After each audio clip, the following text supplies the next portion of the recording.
Assalamu alaikum, my dear students. I am Shahzad Wahid, your biology teacher. Or you know very well that we have started last chapter of second year, that is the biology and human welfare. आज हम इसका दूसरा बहुत important concept पढ़ने वाले हैं, and that is regarding animal husbandry. What is basically animal husbandry? Simply हम कह सकते हैं taking care of livestock is called as animal husbandry. ये एक बहुत ही सिंपल सी डेफिनेशन है, लेकिन हम इससे बेहतर डेफिनेशन हमने ऊपर लिखी है कि स्टडी ऑफ वेरियस ब्रीड्स का मतलब होता है किस्में, नस्लें ऑफ डोमेस्टिकेटेड एनिमल्स, उन एनिमल्स की कि जिन्हें हम लोग खुद घर पे पाल रहे हैं. अब घर पे पालने से मुराद ये है कि वो बहुत बड़ी कोई फार्म हाउस भी हो सकता है, वो बहुत बड़ा एकड़ों में फैला हुआ एनिमल का फार्म हाउस भी हो सकता है, राइट. तो हम लोगों ने उन एनिमल्स की मुख्तलिफ नस्लों को क्या करना है, घर पे पालना है और फिर मैनेज करना है, इसलिए कि हम उससे बेटर क्या लें, प्रोडक्ट्स एंड देन सर्विसेज. मुझे दो चीज़ें उनसे लेनी है. अगर वो कोई प्रोडक्ट मुझे बना के दे रहे हैं तो this product should be maximum in quantity and should be best in quality. तो क्वांटिटी भी ज़्यादा होनी चाहिए, क्वालिटी भी ज़्यादा बेहतर होनी चाहिए. और अगर मैं उनसे कोई सर्विसेज ले रहा हूँ, मैं उनसे कोई काम ले रहा हूँ, तो वो काम भी मुझे तभी अच्छी फॉर्म में मिलेंगे कि जब वो अपनी बेस्ट ऑफ हेल्थ में होगा. तो हम एनिमल हस्बेंड्री के अंदर एनिमल्स को बेस्ट सर्विसेज दे के, best you can say facilities दे के उनसे बेस्ट प्रोडक्ट और बेस्ट सर्विसेज ऑब्टेन करना चाह रहे हैं. आइए देखते हैं कि इस पूरी की पूरी डेफिनेशन में लाइव स्टॉक का क्या मतलब है. Look at this. Livestock से मुराद मेरे पास डिफरेंट किस्म के organisms like cows and buffaloes, then sheeps and goats, then chickens and ducks and fowls etcetera, and then for example horses and dogs. तो ये सारी की सारी चीज़ें कि जिनके हम बड़े बड़े फार्म बना सकते हैं, जिनमें से हम कुछ ऑर्गेनिज्म को अपने घरों में पालतू जानवर के तौर पर पाल सकते हैं, that is called as a livestock. और अगर हम बात करते हैं टेकिंग केयर, तो जब मैं टेकिंग केयर की बात करूंगा तो उस पर बहुत सारी चीज़ें आ जाती हैं. Number 1, feeding. अगर आप अपने एनिमल को बेहतर फीड नहीं करोगे तो वो उसका एंजाइम सिस्टम और उसकी ग्रोथ डेफिनेटली रिटार्डेड होगी. और अगर ग्रोथ रिटार्डेड होगी तो आप लोग उनसे वही बात है, ना तो बेटर प्रोडक्ट ले सकते हो और ना ही बेटर सर्विसेज दे सकते हो. तो इस लिहाज से आपने उसको बेहतर या बेस्ट फीड करना है. आपने उसे ऑप्टिमम टाइम के ऊपर वाटर प्रोवाइड करना है. आपने सफाई करनी है दोनों की, एनिमल्स की भी और उस जगह की भी जहां हम एनिमल्स को रख रहे हैं. अगर आप डिफरेंट किस्म के इंटरनेशनल फार्म हाउसेस को देखें तो वो एनिमल्स को स्पेसिफिक मशीन्स के साथ वॉश करते हैं, धोते हैं. नॉट ओनली दिस, बल्कि आपको पता है most of the animals they have got the nails, तो उनके नेल्स का भी ख्याल रखा जाता है, जिसे हम हूफ्स कहते हैं, हूफ, राइट. तो हूफ्स को भी ठीक रखा जाता है. फिर देन उनकी ब्रीडिंग करवाई जाती है. और ब्रीडिंग का मतलब ये होता है कि हमने उन जैसे और मजीद ऑर्गेनिज्म प्रोड्यूस करने हैं. यूजुअली हम रिप्रोडक्शन को, ब्रीडिंग को इस लिहाज से डिफ्रेंशिएट करते हैं कि रिप्रोडक्टिव आर्बिट्ररी हो सकती है, but whenever we say breeding it means we are going to select certain desired characters of both parents and we want to produce an offspring of better qualities. तो इसे हम क्या बोलते हैं, ब्रीडिंग. फिर जब हम ब्रीड करवाएंगे तो उसके रिजल्ट में ऑर्गेनिज्म प्रोड्यूस होंगे, हमने उनकी बर्थ में हेल्प करनी होती है. We don't want to let the organism at its own because now we have lot of medicines, lot of research, lot of study about the animals, their gestation period, their complication of their pregnancies, blah blah blah. Therefore हम उनकी birth में help कर रहे होते हैं. For example different किस्म के organism के साथ जो डिफरेंट किस्म के बच्चों के नाम एसोसिएटेड हैं, उन सारी की सारी चीज़ों को हम एक स्पेसिफिक नाम से बुलाते हैं. फॉर एग्जाम्पल काव्स की, बछड़ों की जो यू कैन से फीडिंग है, वाटरिंग है, क्लीनिंग है, ब्रीडिंग है, बर्थिंग है, इसे हम काविंग का नाम देते हैं, राइट माय डियर स्टूडेंट्स. तो ये सारी चीज़ें टेकिंग केयर के मानी में आती हैं. लेकिन याद रखने वाली बात यह है कि अगर आपके माइंड में इन अल्फाज के अलावा कोई ऐसा लफ्ज़ आता हो कि जिससे आप ऑर्गेनिज्म की प्रोडक्ट और सर्विसेज को बेहतर कर सकते हो, तो it will welcome over here. हम उसे वेलकम करेंगे, नंबर नहीं काटे जाएंगे. अब ये जो मेरे पास एनिमल्स हैं लाइव स्टॉक में, ये एनिमल्स के सोर्सेस 3 हो सकते हैं। या तो एनिमल वाइल्ड होगा और उस पर्टिकुलर वाइल्ड एनिमल को हम लोग किसी वे में इन सारे के सारे प्रोसेस से ठीक कर रहे होंगे। हमारे पास बहुत से ऐसे एनिमल्स हैं, those are at the verge of extinction, but we don't want to keep them in captivity. Captivity का मतलब होता है कैद। हम उन्हें कैद में भी नहीं रखना चाहते, बिकॉज कि बहुत से ऑर्गेनिज्म कैप्टिविटी में रिप्रोड्यूस ही नहीं करते। So we want to let them enjoy their normal habitat and we want to have their maximum breeding potentials so that we can prevent their extinction. तो उस चीज़ को रोकने के लिए हम वाइल्ड यू कैन से एरिया में जाते हैं और वाइल्ड एरिया में जाके ये सारे काम भी करते। बेस्ट एग्जांपल हमारे पास डिफरेंट किस्म के वाइल्ड एनिमल्स हैं, समथिंग लाइक चीता, टाइगर, जिराफ, एलिफेंट, ब्ला ब्ला ब्ला।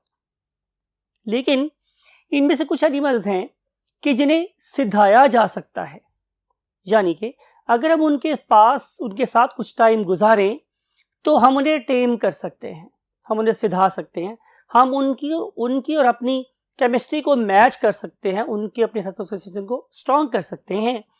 तो उनमें for example elephant, chimpanzee, gorilla etcetera, ये ऐसे ऑर्गेनिजम्स हैं कि जिन्हें हम लोग पकड़ सकते हैं और एज अ पेट अपने घर में भी रख सकते हैं। But definitely it is not good idea to have lions and tigers and leopards at home. तो लिहाजा हम इनको वाइल्ड और उसे हम टेम्ड एनिमल्स के नाम देते हैं। लेकिन बहुत से ऐसे एनिमल भी थे जो इनिशियली वाइल्ड एनिमल से वाइल्ड थे, फिर हम लोगों ने उनको टेम करना शुरू किया और वो इतना ज़्यादा हमारे अंदर घुल मिल गए कि अब हमने उन्हें समझ लो अपने घर का एक हिस्सा बना लिया। तो ये कहलाते हैं domesticated animals, for example the dogs and the cats and the horses etcetera. तो ये थी हमारे पास डिफरेंट किस्म के लाइव स्टॉक की यू कैन से डिटेल के जिन्हें हम लोग टेकिंग केयर में एक्सेप्ट कर लेते हैं। माय डियर स्टूडेंट्स, इनमें से किसी भी ऑर्गेनिज्म का, चाहे वो वाइल्ड है, चाहे वो टेम्ड है, चाहे वो डोमेस्टिकेटेड एनिमल है, जब उनके बेबी दुनिया में तशरीफ ले आते हैं तो हम उनकी प्रॉपर मॉनिटरिंग करते हैं। वो वाले ऑर्गेनिजम्स के जो एनिमल हस्बेंड्री के एम्प्लॉय होते हैं उनकी बात हो रही है। हर बंदा ये काम नहीं कर सकता, because that has not got that particular skill. ये लोग जो इन पर्टिकुलर चीज़ों को डील कर रहे हैं, they are very much trained, they have got the very first hand knowledge, और उस पर्टिकुलर नॉलेज को फिर वो यहाँ इस्तेमाल भी करते हैं। For example, they know the amount of food that should be given to the animals, right? They know the amount of water that should be given to the animals. They know the symptoms and sign and symptom of some abnormality if it happens to the animals, and they know how to tackle with these things. तो इस लिहाज से ये ख़ास किस्म के specialised skilled लोग होते हैं। ज़रूरी नहीं है कि इन पर्टिकुलर स्किल्स को पढ़ाने के लिए आप लोगों को यूनिवर्सिटी में भेजा जाएगा तो आप स्किल्ड होंगे। बहुत से ऐसे स्किल्स होते हैं जो नस्ल दर नस्ल आप लोगों के पास आते चले जाते हैं। राइट माय डियर स्टूडेंट्स, तो हम लोगों ने इन पर्टिकुलर ऑर्गेनिज्म की मॉनिटरिंग करनी है, फिर हम लोगों ने इनकी वीनिंग करनी है in a timely manner. Right my dear students, फिर हम देखते हैं हमारे डियर स्टूडेंट्स के जब ये सारा काम हो जाए और एनिमल या उसका बेबी किसी ख़ास उम्र को पहुंच जाए, तो फिर हम लोगों ने उसको तैयार करना है किसके लिए? For sale, then for slaughtering, then we have to make them ready for the purpose of sending them to market. तो ये सारे के सारे काम भी जॉब है किसी एनिमल हस्बेंडर की और the person who is doing animal husbandry. लेकिन इन सारे प्रोसेसेस के दौरान में ज़ाहिर है कभी एनिमल बीमार भी हो सकता है। तो पहली हमारी ख्वाहिश क्या होती है कि हमारा एनिमल बीमार ही ना हो, और उस पर्पज़ के लिए हम उसे करते हैं vaccination, like we are doing it with our kids, we are doing with their kids as well. हम उनकी वैक्सीनेशन करते हैं, और अगर फिर भी उनमें कोई बीमारी हो जाती है तो हम उसकी मेडिकेशन कर सकते हैं। मेडिकेशन के अलावा हम लोग उसके अंदर उनकी सर्जरी भी कर सकते हैं, बिकॉज कि we are there to have maximum products and maximum services from these organisms. And then analysis of the general health, ये भी ज़ाहिर उसी का काम आता है। और फिर हम देखते हैं हर्डिंग, फिर हम देखते हैं उनकी ब्रांडिंग। हमें उनके ब्रांड का पता होना चाहिए, उनकी यू कैन से ब्रीड का पता होना चाहिए, तो हम बता सकते हैं कि ये कौन सा एनिमल, इसका ताल्लुक किस नस्ल के साथ है, इसके अंदर कौन कौन से फीचर्स हैं। और अगर मैंने फीचर के लिहाज से ऑर्गेनिज्म को ग्रुप करना है तो उसके लिए मुझे बहुत से पैरामीटर स्टडी करने पड़ेंगे। मिसाल के तौर पे कि ये कितनी फूड खाते हैं, इन्हें पानी कितना चाहिए है, ये किस वक्त for example optimum amount of milk देते हैं, किस वक्त इनसे ऑप्टिमम यील्ड ली जा सकती है, ब्ला ब्ला ब्ला। ये सारी की सारी चीज़ें हमारी इसी पर्टिकुलर आर्टिकल के अंडर आती हैं। तो आफ्टर स्टडिंग कि लाइव स्टॉक क्या है और इनकी टेकिंग केयर से हमारी क्या मुराद है, फिर हमारे पास जो एनिमल्स हैं वो किस किस तरह के हो सकते हैं, फिर उनकी मॉनिटरिंग कैसे की जा सकती है, उनकी हेल्थ कैसे मॉनिटर की जा सकती है, उनकी ब्रांडिंग और हर्डिंग कैसे की जा सकती है, उनकी preparation for the sale and slaughtering and marketing, ये सारी की सारी चीज़ें याद रखिएगा माय डियर स्टूडेंट्स, एक कांस्टेंट स्ट्रगल से ऑब्टेन होती हैं। एक कांस्टेंट स्ट्रगल ही आप लोगों को क्वालिटी और क्वांटिटी में इम्प्रूवमेंट करके दे सकती है। एक छोटी सी नेग्लिजेंस किसी ऑर्गेनिज्म की जान ले सकती है और आप लोगों के उस प्रॉफिट में खातिर कमी कर सकती है जो थोड़ी सी तवज्जो के साथ आप इस एनिमल को खुश रख के ले सकते थे। इन सारी बातों का कंक्लूजन क्या है, इसको अंडरस्टैंड करने के लिए let's go to the next part of the board. Yes my dear students, बात हो रही थी कि इन सारी बातों को जो हमने बोर्ड 1 पे डिस्कस की हैं उसका कंक्लूजन क्या है। कंक्लूजन ये है कि it is the agricultural practice of breeding and raising live stock, यानी कि हमने एग्रीकल्चरल वे में प्रैक्टिस करनी है और इस लिहाज से इतनी तवज्जो के साथ इस तरह एक किसान अपनी फसलों की बहुत ज़्यादा निगहदाश्त करता है तो एंड पे उससे प्रोडक्ट ऑब्टेन होती है। इसी एक ज़ील एंड जेस्ट के साथ आप लोगों ने अगर अपनी लाइफ स्टॉक को तवज्जो दी तो आप उससे कहीं ज़्यादा प्रॉफिट अर्न कर सकते हैं। अब देखना है हमारे स्टूडेंट्स कि इस पर्टिकुलर लाइव स्टॉक का कोई हमें फ़ायदा भी हो रहा है। जाहिर है कि इंसान को तो इसका फ़ायदा होता ही है, उसे खाने के लिए गोश्त मिल रहा है, खाने के लिए अंडे मिल रहे हैं, पीने के लिए दूध मिल रहा है, चीज़ मिल रही है, बटर मिल रहा है, देसी घी मिल रहा है, खोया मिल रहा है, क्रीम मिल रही है। लेकिन क्या इन सारी बातों का हमारी नेशनल इकोनॉमी पे कोई फ़र्क पड़ता है या नहीं, तो हम यहाँ पे देखेंगे। तो आंसर ये है हमारे डियर स्टूडेंट्स कि यू नो वेरी वेल हम एक एग्रीकल्चरल कंट्री हैं और आप लोगों को ये वाली बात भी पता है कि इस एग्रीकल्चरल कंट्री में हमारे पास बहुत ज़्यादा जो आबादी है वो गांव में रहती है। कहा जाता है कि हमारी 70% पॉपुलेशन अभी भी गांव में रहती है। इतनी बड़ी पॉपुलेशन जब ऐसे वाइटल काम करती है तो जाहिर है वो एक वाइटल रोल प्ले करती है for in support of economy of Pakistan. My dear students, आप इस पर्टिकुलर ब्रांच यानी कि एनिमल हस्बेंड्री की अगर बात की जाए तो आप इसकी इंपॉर्टेंस का अंदाजा इस बात से लगा सकते हैं कि 30 से 35 मिलियन अफराद का रिस्क और की एक्टिविटीज़ इसी पर्टिकुलर ब्रांच से अटैच है, that is called as a livestock. इसका मज़ीद फ़ायदा हम कैसे ले सकते हैं? Definitely by taking very good care of these organisms, और उसके लिए हमें उनकी nutrition, reproduction, breeding, weaning, medication, इन सब का ख्याल रखना पड़ता है। इसके अलावा हम लोग मॉडर्न या एडवांस बायोटेक्नोलॉजिकल मेथड्स भी इस्तेमाल करते हैं, जिसमें से एक मेथड हमारे पास होता है आर्टिफिशियल इंसेमिनेशन का। फिर दूसरा मेथड मेरे पास क्या है कि एम्ब्रियो ट्रांसप्लांटेशन का। इन दो मेथड को इस्तेमाल करके हम जाहिर है कि यील्ड को मल्टीफोल्ड इंक्रीज कर सकते हैं। राइट माय डियर स्टूडेंट्स, यही बात हम यहाँ लिखा है कि ट्रिमेंडसली इम्प्रूव्ड एनिमल हस्बेंड्री की सूरत में कि जब हम ये वाले बायोटेक्नोलॉजिकल मेथड इस्तेमाल करेंगे। अब देखते हैं कि हमें इस पर्टिकुलर लाइफ स्टॉक से क्या क्या प्रोडक्ट्स ऑब्टेन हो सकती हैं। तो आंसर इज कि अगर तो हम बात करें हैं पोल्ट्री इंडस्ट्री की, तो आपको पता है कि पोल्ट्री से हमें दो चीज़ें मिलती हैं, एक तो वाइट मीट और एक अंडा रोज़ाना, मीन्स जो रोज़ाना आप एक अंडा खाते हैं उसका जो सोर्स है वही लाइव स्टॉक, उससे ऑब्टेन होने वाली हैंस और उनके प्रोड्यूस्ड एग्स होते हैं। फिर अगर हम लोग बात करें हैं बफलोज एंड कॉज वगैरह की, तो उनसे में दो चीज़ें ऑब्टेन होती हैं। One of them is the milk, other one is the meat. ठीक है, तो देख रहे हैं आप लोग कि आप लोग कॉज और बफलोज और शीप्स और गोट, इन सब से आपको क्या मिलता है? मिल्क और मीट। फिर इसके अलावा हमारे पास बहुत से ऐसे ऑर्गेनिजम्स हैं कि जिन्हें हम लोग ड्राउट एनिमल्स बोलते हैं। इसका मतलब मेरे पास क्या है कि ये बार बर्दारी के काम आते हैं।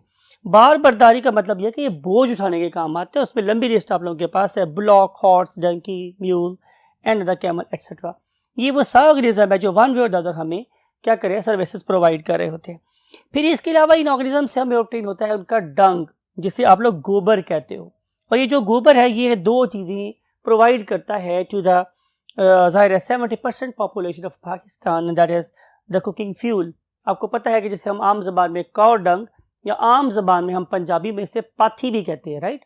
सो that very thing is it is being used as a cooking fuel. हम इनको जलाते हैं और ज़ाहिर है इस पर हंडी और रोटी वगैरह पकाई जा सकती है। फिर इसके अलावा आपको पता है चूँकि ये डंग है, इसमें बहुत ज़्यादा अमाउंट में नाइट्रोजन सब्सटेंसेस प्रेजेंट होते हैं, तो हम इस पर्टिकुलर डंग को सॉइल में ऐड करके हम इसे एज अ नेचुरल फर्टिलाइज़र इस्तेमाल कर सकते हैं और ज़मीन की फर्टिलिटी को एनहांस कर सकते हैं। फिर माय डियर स्टूडेंट, इसके अलावा हमें यहाँ से ऑब्टेन होते हैं डिफरेंट किस्म के fibres. For example woollen strings, यानी कि ऊन रस्से बनाने के लिए जो हम इस्तेमाल कर सकते हैं। कारपेट बनाने के लिए भी जो वूल है वो यही समय ऑब्टेन होती है। कपड़े भी डिफरेंट किस्म के स्वेटर्स वगैरह वो यहीं से ऑब्टेन होते हैं। इसके अलावा डिफरेंट किस्म के ब्रशेस भी हम उन्हीं फाइबर से बना सकते हैं जो कि एनिमल से ऑब्टेन हो रहे होते हैं। अब हम अगर इस पॉइंट की आखिरी बात करें तो यहाँ पर यह है कि हमें यहाँ से लेदर और वूल भी डेफिनेटली ऑब्टेन हो रही होती है। देखते हैं हमारे स्टूडेंट्स के फर्दर अगर हमने इन तमाम चीज़ों से कहीं मुलाकात करनी हो, मीन्स एग वगैरह से, पोल्ट्री वगैरह से, और हमें डिफरेंट किस्म की गोट्स और बफलो वगैरह से, पाकिस्तान में कौन से ऐसे एरियाज़ हैं कि जहाँ इनको कल्टीवेट करना, इनको पालना, इनको बड़ा करना और इनके नंबर को इंक्रीज़ करना हमारे लिए बहुत ज़्यादा आसान है। So let's go to the last part of the world. Yes my dear students, आप लोगों से बात हो रही थी कि अगर आप लोगों ने इन लाइव स्टॉक के एनिमल्स से मुलाकात करनी हो तो आपको पाकिस्तान में कहाँ कहाँ जाना पड़ेगा। तो जाहिर है जहाँ फूड ज़्यादा होगी वहाँ पे ये ऑर्गेनिज्म आपको ज़्यादा मिलेंगे। हम पर्टिकुलरली ग्रेजर्स की बात कर रहे हैं, गोट्स की, बफलोज की, शीप्स की, देन यू कैन से इसके ऑल और डेरिवेटिव्स की। तो ये सारे के सारे जो है, if you want to see them you can go in the grasslands of central northern areas of Pakistan, तो जहाँ पे आप लोगों को ये बहुत ज़्यादा अमाउंट में मिल सकते हैं। अब अगली बात माय डियर स्टूडेंट्स ये है कि हम किन में से कौन कौन सी चीज़ों को एक्सपोर्ट कर सकते हैं। एक्सपोर्ट करने का मकसद यह है कि हम इसे बाहर भेजें। तो instead of earning in rupees we may earn in dollars, we may earn in pounds, right, we may earn in dinars. तो उस पर्पज़ के लिए आप देखते हैं कि जो वूड और लेदर प्रोडक्ट्स होती हैं ये हमारी दुनिया भर में बहुत मशहूर हैं और हम इन जो हमारी लेदर के प्रोडक्ट्स हैं उससे दो डिफरेंट फॉर्म एक्सपोर्ट कर सकते हैं, in the form of hide, in the form of skin. अब इन दोनों में एक बहुत सी हेयर लाइन सा डिफरेंस है कि हम हाइड और स्किन में क्या फ़र्क रखते हैं। तो हाइड बेसिकली एक मोटी खाल होती है जिसको हम दरमियान में दो पार्ट्स में पील कर सकते हैं या डिवाइड कर सकते हैं, लेकिन अगर ये बहुत ही थिन हो तो हम इसे नॉर्मल स्किन का नाम देते हैं। तो ये बहुत ही ज़्यादा डिफरेंस है बिटवीन दीज टू थिंग्स।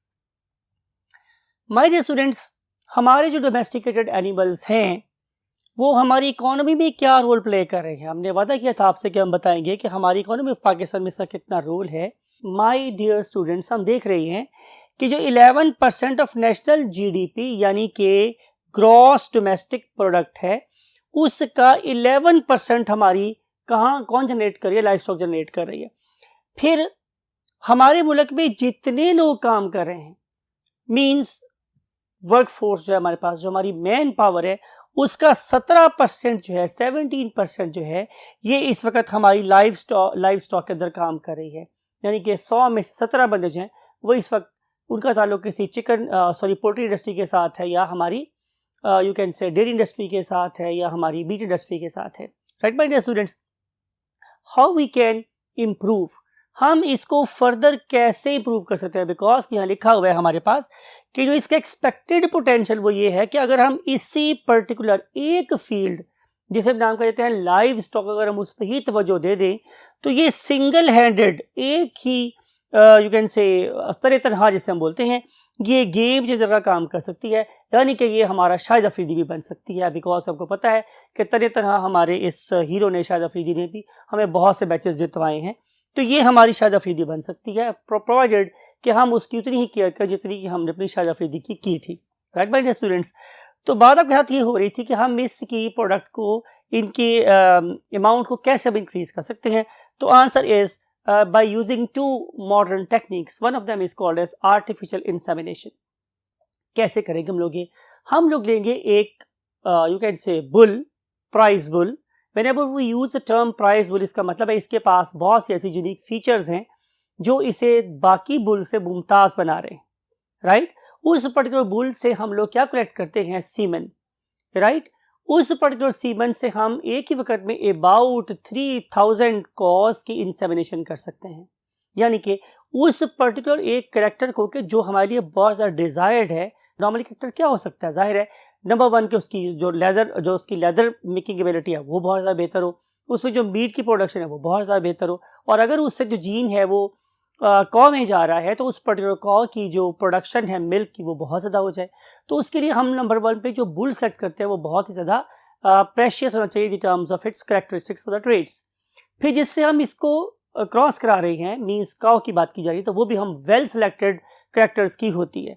जब हम इन 2 वेल सिलेक्टेड कैरेक्टर्स ऑर्गेनिज्म को आपस में ब्रीड करते हैं तो हमें इंश्योर ये करना होता है कि चांसेस बढ़ जाएं सक्सेस के। तो जब हम इस पर्टिकुलर मेथड जिसका नाम होता है आर्टिफिशियल इंसेमिनेशन, जब हम उसके मेथड से ही वाला काम करेंगे तो instead of wasting you can say few zygotes or wasting some sperms and losing some you can say eggs, हम इसके zygote बना के चूँकि ये काम कर रहे हैं तो इसके सक्सेस का रेट बहुत ज़्यादा होता है। और फिर दूसरी बात यह है कि इससे हम लोग अपने डिज़ायर्ड कैरेक्टर्स को भी क्या कर सकते हैं? सेलेक्टिव ब्रीडिंग के जरिए से एनहांस कर सकते हैं। लेकिन ये वाला मेथड बहुत कामयाब है किसके अंदर? बफलोज वगैरह के अंदर। लेकिन अगर हम बात करते हैं किसकी माय डियर स्टूडेंट्स, हम बात करते हैं शीप्स की, तो शीप वाले केस में कोई इतना ज़्यादा कामयाब नहीं है हमारे पास। इसकी बहुत सारी वजूहात, इनमें से एक वजह यह है कि हमारे पास जो शीप है इसका जो रिप्रोडक्टिव पीरियड है 1 साल में वो बहुत ही ज़्यादा शॉर्ट होता है। तो इस चीज़ को ओवरकम करने के लिए फिर हम लोग क्या करते हैं कि हम लोग इन ऑर्गेनिजम्स को 2 कैटेगरीज में डिवाइड कर लेते हैं। Number 1 organism with superior traits और qualities and organisms with lower और इंफीरियर क्वालिटीज। हम लोग करते क्या है कि हम लोग ज़ाइगोट ऑब्टेन करते हैं from the sheeps of some better qualities, और फिर उसको हम लोग एक ऐसी शीप की बॉडी में रख देते हैं कि जिसके पास ट्रेड तो बहुत अच्छा नहीं है लेकिन वो बहुत अच्छी मदर साबित हो सकती है। तो उसके रिजल्ट में वो वाली जो शीप है वो डेफिनेटली क्या करेगी? मदर बन सकती है, लेकिन डेफिनेटली उसके पास ज़ाइगोट उसका अपना नहीं होगा। नंबर 2 पे ये होता है कि जो हमारे पास पहले वाली शीप थी अब हम उसको रेडी कर सकते हैं by means of certain hormone therapy to produce series of eggs, तो जिससे हम लोग उन पर्टिकुलर ट्रेट्स को बार बार अपीयर करवा सकते हैं। और नंबर 2 उनको हम उन ऑर्गेनिज्म में प्लेस कर सकते हैं किसी के कैरेक्टर्स बहुत अच्छे नहीं थे। तो इन 2 वे से हम 2 डिफरेंट लाइफ स्टॉक के स्टॉक्स को यूज करते हैं टू एनहांस द प्रोडक्ट और एनुअल जीडीपी और द नेशनल जीडीपी। अगर हम इस लाइफ स्टॉक पे थोड़ी सी एफर्ट करें तो हम अपने नेशनल जीडीपी में बहुत ज़्यादा खातिर खा इजाफा कर सकते हैं। जैसे मैंने बोला था कि ये सिंगल हैंडेड गेम चेंजर साबित हो सकता है। हमारे यहाँ या आप लोगों की बुक में उन्होंने बहुत सारे टेबल गिवन है जिसमें ये बताया गया है कि हमारे यहाँ बहुत से ऐसी नेशनल और बहुत सी इंटरनेशनल मीन ग्लोबल ब्रीड्स हैं जो कि बहुत ज़्यादा मशहूर हैं इन इंक्रीजिंग और in you can say increase production of the milk. यानी कि आप अगर थोड़ा सा गौर करें तो आपको अंदाज़ा होगा कि जो हमारे मुल्क की सबसे ज़्यादा यील्ड है वो 1500 से लेकर 2300 लीटर्स तक है बस।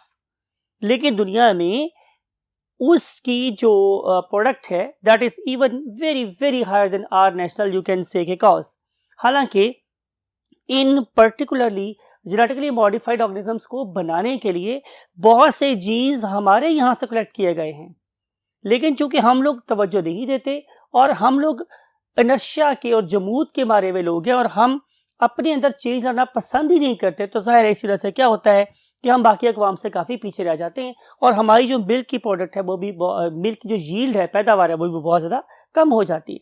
अगर हम इन चीज़ों पर थोड़ी सी तवज्जो दें और हम उन पर्टिकुलर ऑर्गेनिजम्स को अपने मुल्क में इंपोर्ट करें कि जिनकी मिल्क यील्ड वो बहुत ज़्यादा है, तो हम लोग क्या कर सकते हैं कि हम सिंगल हैंडेडली अपने मुल्क की इकोनॉमी की गेम को चेंज कर सकते हैं।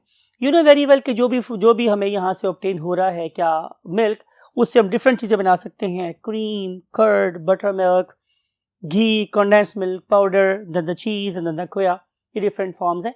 और आप लोगों को ये सिखाने की ज़रूरत है कि हम खोया कैसे बनाते हैं या हम लोग चीज़ कैसे बनाते हैं, राइट। आप सिर्फ और सिर्फ चीज़ों को अपने माइंड में रखें और अगर हो सके और आपके पास लैंड भी बहुत ज़्यादा हो और आपके पास रिसोर्सेज भी बहुत ज़्यादा हो, तो instead of doing some job, try to have your own business, be your own boss. इस दुआ के साथ कि आप इस तरह के बहुत ऑर्गेनिज्म पैदा कर सकते हो, आप खुद बहुत ज़्यादा मुनाफा कमा सकते हो और इस भूखी नंगी आवाम को खाने के लिए दूध, अंडे और पहनने के लिए बहुत अच्छी क्वालिटी की ऊन दे सकते हो। आई वॉन्ट टू से यू अल्लाह हाफिज़।